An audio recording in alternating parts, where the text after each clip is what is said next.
اعوذ باللہ من الشیطان الرجیم بسم اللہ الرحمن الرحیم۔ برادران عزیز و معزز خواتین، آج کی ہماری یہ نشست پچھلی 10 نشستوں کا تسلسل ہے، جس میں ہم مجالس العلم کی فضیلت اور اہمیت پر روشنی ڈال رہے ہیں۔ فضیلت حصول علم، حضرت ابو ہریرہ رضی اللہ تعالیٰ عنہ فرماتے ہیں، اوامر و نواہی کے علم کا ایک باب سیکھنا مجھے اللہ تعالیٰ کی راہ میں لڑے گئے 70 غزوات سے زیادہ پسندیدہ ہے۔ حضرت عبداللہ بن عباس رضی اللہ تعالیٰ عنہ سے مروی ہے، آپ نے فرمایا، ایک لمحے کے لیے مذاکرہ علم سننا پوری رات عبادت کے لیے جاگنے سے زیادہ افضل ہے۔ حضرت حسن بصری رضی اللہ تعالیٰ عنہ بیان کرتے ہیں، میں علم کا کوئی باب پہلے خود سیکھوں اور پھر دیگر مسلمانوں کو سکھاؤں، یہ مجھے اس سے زیادہ پسندیدہ ہے کہ میرے پاس پوری دنیا کا مال و اسباب ہو اور میں اسے اللہ تعالیٰ کی راہ میں خرچ کروں۔ حضرت یحییٰ بن ابی کثیر رحمۃ اللہ علیہ فرماتے ہیں، حضرت یحییٰ بن ابی کثیر رضی اللہ تعالیٰ عنہ روایت کرتے ہیں، علم دین کی تدریس خود نماز ہے۔ اس سے مراد نفلی نماز ہے، کیونکہ فرض نماز کا بدل کوئی دوسری عبادت نہیں بن سکتی۔ حضرت سفیان ثوری اور امام شافعی رضی اللہ تعالیٰ عنہ فرماتے ہیں، فرائض کے بعد دین کا علم سیکھنے سے زیادہ افضل کوئی اور شے نہیں ہے۔ حضرت ابراہیم بن حانی رضی اللہ تعالیٰ عنہ بیان کرتے ہیں کہ انہوں نے امام احمد بن حنبل رضی اللہ تعالیٰ عنہ سے عرض کیا، آپ کو ان دونوں میں کون سی شے زیادہ محبوب ہے، رات بھر بیٹھ کر علم کی کتابت کرنا یا نفل نماز ادا کرنا؟ انہوں نے جواب دیا، اگر تو علم کی کوئی بات لکھتا ہے اور اس کے ذریعے اپنے دین کی کوئی بات سیکھ لیتا ہے تو یہ امر مجھے زیادہ محبوب ہے۔ یعنی امام احمد بن حنبل رضی اللہ تعالیٰ عنہ کو یہ عمل ساری رات کھڑے ہو کر نوافل پڑھنے سے زیادہ محبوب تھا کہ ساری رات بیٹھ کر علم حاصل کیا جائے اور تصنیف و تحریر کا کام کیا جائے تاکہ امت تک علم پہنچے۔ ایسا اس لیے تھا کہ علم کے اس عمل میں مشغول ہونا دراصل حضور نبی اکرم صلی اللہ علیہ وسلم کی وراثت کو محفوظ کرنے کی جد و جہد ہے۔ جلیل القدر تابعی حضرت سعید بن مسیب رضی اللہ تعالیٰ عنہ بیان کرتے ہیں، اللہ تعالیٰ کی عبادت محض نماز اور روزے سے نہیں ہوتی، بلکہ اصل عبادت دین کی سمجھ بوجھ حاصل کرنا ہے۔ حضرت اسحاق بن عبداللہ بن ابی فروہ رضی اللہ تعالیٰ عنہ بیان کرتے ہیں، درجہ نبوت کے قریب ترین لوگ اہل علم ہیں۔ حضرت سہیل بن عبداللہ تستری رحمۃ اللہ علیہ فرماتے ہیں، جو چاہے کہ میں انبیاء کرام علیہ السلام کی مجالس کو دیکھوں تو اسے چاہیے کہ مجالس علماء کو دیکھ لے۔ یہاں وہ علماء ربانیین، علماء صالحین اور علماء کاملین مراد ہیں، جن پر علم دین وارد ہو چکا ہے، جو عالم باعمل بھی ہے اور صالح بھی۔ ان کا علم نافع ان کے ظاہر اور باطن میں نور بن چکا ہے۔ متقی اور خشیت رکھنے والے افراد ہی علماء کہلاتے ہیں۔ قرآن مجید نے علماء کی تعریف کرتے ہوئے فرمایا ہے، بس اللہ کے بندوں میں سے اس سے وہی ڈرتے ہیں جو ان حقائق کا بصیرت کے ساتھ علم رکھنے والے ہیں۔ علماء کی تعریف یہی ہے کہ اللہ کی خشیت اور خوف الہی رکھنے والے لوگ ہی علماء ہوتے ہیں۔ جس کا دل خشیت الہی سے لبریز نہیں، دل میں اللہ کا تقوی اور پرہیزگاری نہیں ہے، وہ شخص عالم دین کہلانے کا بھی حقدار نہیں ہے۔ ایک مرتبہ امام نووی رحمۃ اللہ علیہ نے اللہ تعالیٰ کی بارگاہ میں دعا کی، اے اللہ اپنی تجلی کا فیض میری تصنیفات کو عطا فرما دے تاکہ حضور نبی اکرم صلی اللہ علیہ وسلم کی امت میری کتابیں پڑھے اور عمر بھر اس سے استفادہ کرے۔ نتیجتاً امام نووی رحمۃ اللہ علیہ کی کتابیں دنیا بھر میں شرق تا غرب مقبول ہوئیں۔ ان کی تصانیف سے امت مسلمہ کو فیض مل رہا ہے۔ اولیاء کرام میں سے کسی کا فیض اس کی خبر سے حاصل ہوتا ہے، کسی کا ان کی شفقت سے ملتا ہے، اور کسی کا ان کے علم سے حاصل ہوتا ہے۔ انہی امام نووی رحمۃ اللہ علیہ نے اپنی شرح المہذب کی جلد اول مقدمے میں آداب المتعلم تحریر فرمائے ہیں۔ نمبر 1، علم فقہ اور دین کی معرفت تامہ حاصل کرنے کی پہلی شرط یہ ہے کہ دلوں کو پاک کیا جائے۔ امام نووی فرماتے ہیں، علم نافع کے حصول کے لیے دل کو دنیاوی آلائشوں سے اس طرح صاف کرنا چاہیے جس طرح کھیتی باڑی کے لیے زمین کو صاف کرتے ہیں، یعنی تصفیہ قلب اور تزکیہ نفس ہونا چاہیے۔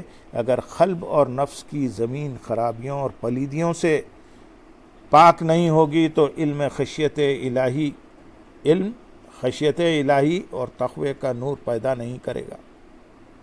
یہ آپ کو کامل فقیہ اور صاحب معرفت تامہ نہیں بنائے گا اور نیابت محمدی صلی اللہ علیہ وسلم عطا نہیں کرے گا۔ ان امور کے لیے چاہیے کہ نفس اور قلب کی زمین علم کی زراعت کے قابل اور صاف ستھری ہو، یعنی جو لائق رکاوٹ بنتے ہیں ان سے اپنے آپ کو پاک صاف کرے۔ دین کے علم کی خیرات حاصل کرنے کی دوسری شرط یہ ہے، تھوڑا کھانے کو ملے تو اس میں بھی راضی ہو، اور زندگی میں اگر وسائل کی فراخی نہ بھی ہو تب بھی راضی ہو، یعنی معرفت علم کے لیے قناعت اور توکل اختیار کرنا پڑتا ہے۔ اگر دنیا کی حرص بھی رہے اور اشاعت و ترویج دین بھی ساتھ ساتھ ہو تو ایسا ممکن نہیں ہے۔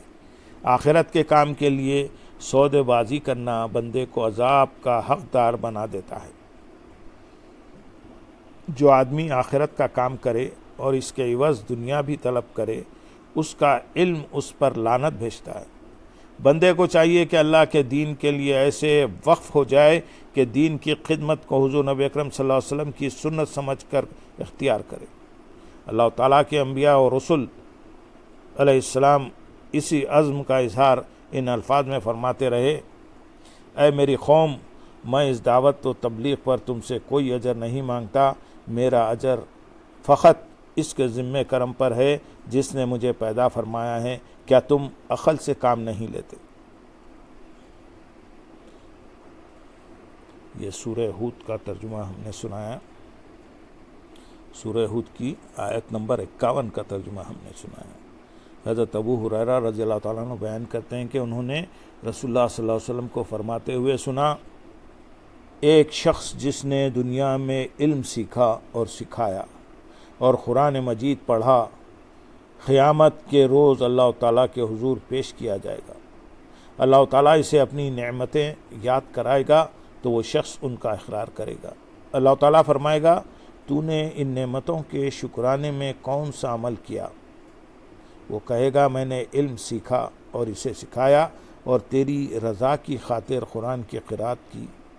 اللہ تعالیٰ فرمائے گا، تو نے جھوٹ بولا، بلکہ تو نے علم اس لیے حاصل کیا تھا تاکہ عالم کہلائے، اور قرآن کی قرات اس لیے کی تاکہ قاری کہلائے۔ پس یہ کہا جا چکا ہے، اب پھر اس شخص کے بارے میں حکم دیا جائے گا کہ تو اسے منہ کے جب حکم دیا جائے گا تو اسے منہ کے بل گھسیٹ کر دوزخ میں ڈال دو۔ اللہ محفوظنا، اللہ محفوظ رکھے۔ امام نووی رحمۃ اللہ علیہ نے آداب علم بیان کرتے ہوئے اس امر کو بھی واضح کیا ہے کہ علم دین کے حصول سے مقصود کیا ہونا چاہیے۔ آپ لکھتے ہیں کہ امام شافعی رحمۃ اللہ علیہ نے فرمایا ہے، جو شخص اس علم دین سے طاقت، قوت، اقتدار، عزت یا مال و دولت اور دنیا طلب کرے وہ کبھی فلاح نہیں پاتا۔ جس نے علم دین کو طلب کیا اور یہی حکم آگے پہنچانے کا بھی ہے، نفس کو عاجز رکھ کر، تنگی معاش رکھ کر اور علماء و صالحین کی خدمت کر کے وہی فلاح پاتا ہے۔ حضور نبی اکرم صلی اللہ علیہ وسلم کی خلافت کا حصول بہت بڑا مرتبہ ہے۔ علم محمدی صلی اللہ علیہ وسلم کا وارث اور حامل ہونا بہت بڑی فضیلت ہے۔ فقیہ امت ہونا بھی بہت بڑا اعزاز ہے، بھلے اس کے راستے میں فخر و فاخہ اور مشکلات و پریشانیاں آئیں، گھبرائیں نہیں، کیونکہ یہ 4 دن کی بات ہے، ٹل جائیں گی۔ مگر علم محمدی صلی اللہ علیہ وسلم اور وراثت محمدی صلی اللہ علیہ وسلم کے حصول و فروغ سے جو مرتبہ ملے گا وہ ابدی ہے، اسے اس دنیا میں بھی رہنا ہے، قیامت میں بھی موجود ہوگا اور آخرت میں بھی قائم رہے گا۔ علم کے اپنے آداب ہیں، اس میں اگر معاشی تنگی بھی آ جائے تو مطلقاً بندہ فکر نہ کرے، اللہ تعالیٰ کے ساتھ اپنا تعلق جوڑے رکھے اور علم کے نور کے ساتھ خوش رہے۔ فضیل بن ایاز رحمۃ اللہ علیہ، ابراہیم بن ادم رحمۃ اللہ علیہ، جنید بغدادی رحمۃ اللہ علیہ، اویس قرنی رحمۃ اللہ علیہ، حضور غوث اعظم رضی اللہ تعالیٰ عنہ، داتا گنج بخش علی حجوری رحمۃ اللہ علیہ، فرید الدین گنج شکر رحمۃ اللہ علیہ، خواجہ اجمیر رحمۃ اللہ علیہ جیسی عظیم شخصیات کو اپنے لیے مثالی شخصیت بنائیں۔ یہ مردان حق مال و دولت کے سلاطین نہیں تھے، بلکہ یہ وراثت محمدی صلی اللہ علیہ وسلم کے تاجدار تھے۔ ان عظیم لوگوں کی شاندار زندگی کا عکس اپنے اندر اتاریں، اپنے اندر بے نیازی، قناعت، توکل پیدا کریں اور فخر کو بخوشی سینے سے لگائیں۔ ایسی نیت کے ساتھ علم حاصل کریں گے اور علم کو آگے پہنچائیں گے تو اس علم کا تحقق بھی ہوگا، معرفت مضبوط و مستحکم بھی ہوگی اور اللہ تعالیٰ اس کی اہلیت بھی عطا فرمائے گا انشاءاللہ۔ اللہم صلی علی سیدنا محمد وعلی آل سیدنا محمد وبارک وسلم، وآخر دعوانا ان الحمد للہ رب العالمین۔